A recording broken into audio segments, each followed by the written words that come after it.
İcmallara baxarkən biz 8-ci sinifin icmalını təhlil eləyək. Mövzumuz belədir. Mədə və bağırsaqlarda həzm standart olaraq insan orqanizmində baş verən bioloji prosesləri izah edir.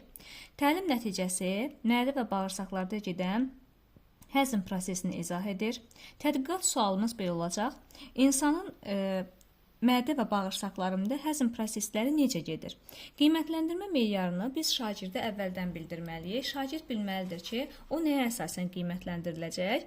Mədə və bağırsaqlarda gedən həzm prosesini izah edir. Yəni şagird artıq biləcək ki, o mədə və bağırsaqlarda gedən həzm prosesini düzgün izah edə bilirsə, qiymətləndirməsi daha yaxşı olacaq.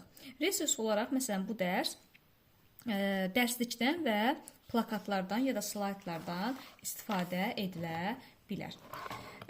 Daha sonra biz keçirik demək maraq oyatmaya. Şagirdlər əvvəldən də bilirlər ki, 8-ci sinifə keçməmişdən əvvəl 7-ci sinifdə onlar belə deyək, bütün heyvanların orqanlar və orqanlar sistemində tanış idilər. İstər suda qurda yaşayanlar olsun, İstərsə quşlar, balıqlar, məməlilər fərqi yoxdur.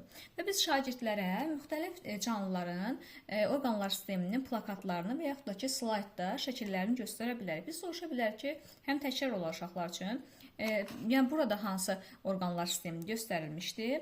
Daha sonra deyirik ki, bunlardan hansı həzm sisteminə aiddir.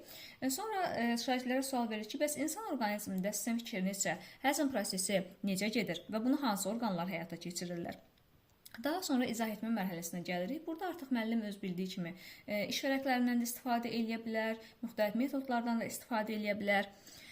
Sonra keçirik qiymətləndirməyə. Qiymətləndirməmiz 4 səviyyədə olacaq. 1-ci, 2-ci, 3-cü və 4-cü səviyyədə və əvvəldə göstərdiyimiz o izah etmə belə deyək də meyarına əsasən şagirdlər qiymətləndiriləcək.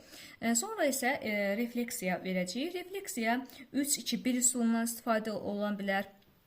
3 öyrəndiyiniz məlumat, 2 sizə maraqlı olan məlumat, 1 öyrənmək istədiyiniz məlumat. Məsələn, 3-2-1 metodunun açıqlaması belədir. Sonra isə ev tapşırığı veririk. Ev tapşırığında məsələn verə bilər ki, insan və heyvanların, məsələn məməli heyvanların həzm sistemini müqayisə edin və buna uyğun təqdimat hazırlayın.